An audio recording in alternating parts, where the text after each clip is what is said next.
Hey guys, Dr. Kuntz here, and I've actually received kind of a barrage of comments and questions about how do you fix low back pain after you've had a fusion, or in that matters, even just low back surgery. Because most people are kind of like, well, wait a minute, I had the surgery, you showed me on that X-ray or MRI that I've got this problem.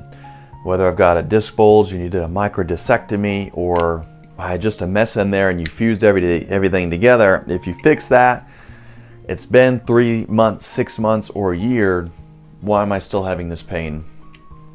And it is a complicated topic, but I'll dive in. First and foremost, I have to say most people overuse their low back. Most people move in a way that's not favorable to their low back. They use it as an area of mobility or flexibility, when in reality, we need to be stabilizing it. So that's really challenging on the subconscious brain, because let's say I just continue to move in a way where I pick up something off the ground, but I really get all the motion from my low back. I don't have good hamstring flexibility. I don't have good calf flexibility. I don't have good upper mid back to neck flexibility. So everything falls onto my low back. But now I've got this fusion. I've been told that I can't bend, twist, or rotate for 12 weeks. So that's taught me to be kind of like a robot. And then now all of a sudden I've got to kind of relearn to move, but I don't have good clarity from the doctor, because the doctor said, well, just don't do anything stupid. Don't strain your back. Don't do anything that would hurt your back. And most often that leaves, from at least what I hear from my clients, they're crazy confused. They're scared to now reinitiate movement from the low back and their spine. They're not quite sure what they can get away with. They love to get working out again, but they're nervous about hurting it. And a lot of times people spend a lot of time in that zone of discomfort and unease, where they just don't know what they can expect from this back anymore. So if you're that client, if you're that person and you've still got pain, half the problem is because, in my experience, people aren't moving well enough with confidence after having had a low back fusion, because they just leave it alone. Like, don't mess with that thing. I saw the pictures, I saw the x-rays, it looked horrific. I don't want to mess with that thing. So people continue to move like robots for years and years and years, and I've seen that a lot. So first off, we just need to make sure you're getting enough movement in general, and that you've built up confidence, you've got a better story of what's going on in your spine, and that movement alone will help you. Secondly, it probably shouldn't surprise you that continued core work will probably continue to help that low back. So in the case of a fusion, the above and below joints to the fusion is where you usually become what we call hypermobile, where those joints move too much.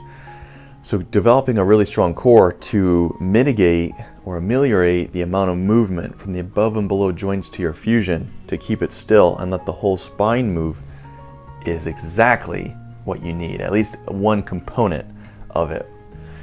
So continuing to move, making sure the quality of your movement's good, aka having good core techniques and bracing and strength.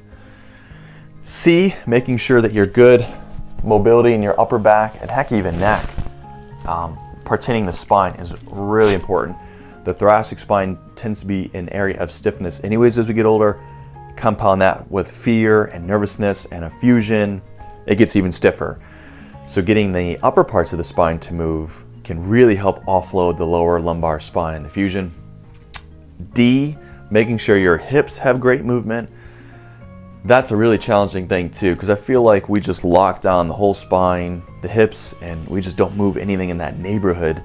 But actually learning how to isolate and get pure motion from the hips can be incredibly relieving and alleviating for a spine. Because all of a sudden, like, let's say if I go to touch my toes, if I have good independent hip motion, I may not ever have to touch my spine. But if I'm limited significantly with hip motion, and if I go down to touch my toes and I'm getting that from my hip, fantastic, okay? And then lastly, what I'll say is there are so many cases of myofascial pain right in the neighborhood of the spine. It's absolutely incredible. Most people are even nervous to work on people with a lumbar fusion or who've had a lumbar surgery. I find a lot of massage therapists and even bodywork people, they have good intent. They're just not exactly quite sure how to go in there and work in the tissue in the way that they need to, and I totally get that. But I find myself wanting to get my hands on that low back tissue, and there are usually some really hot spots in there. And it's really interesting to me. I'll actually be working with someone who's had pain, who is currently having pain, having had a lumbar fusion, and I might hit a spot which I know is a muscle, right? And I'm kind of palpating in there, and they go, "Oh my God, is that my rod? Is that my screw in there? Is that my disc? I thought they took the disc away." And I'm like, "No, that's for whatever your muscle. That's your multifidus. That's your quadratus femorum." And it really shocks people because they thought in their head they had this image like the screw was coming out, the screw was loose, or something's going on with the surgery. But in reality, it's just a really tight, guarded muscle.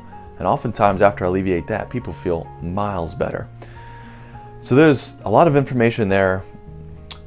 You may have to go back and watch it a couple times to digest all of it. But long story short, keep moving as best you can. Continue to try to get as active as possible. Most people tend to be very timid and limited in movement after fusion because they've been castrated by fear from their doctor because they weren't supposed to move or rotate after 12 weeks. And that's a long time for people to develop poor movement patterns and compensations. If you guys need any further direction on this, I'd be glad to help. Just feel free to leave a message below, and would love to help point in the right direction so that you guys can continue to live the life you need to, even if you had the unfortunate event of having a lumbar surgery. Thank you guys so much for tuning in to Prime Time. Until next time.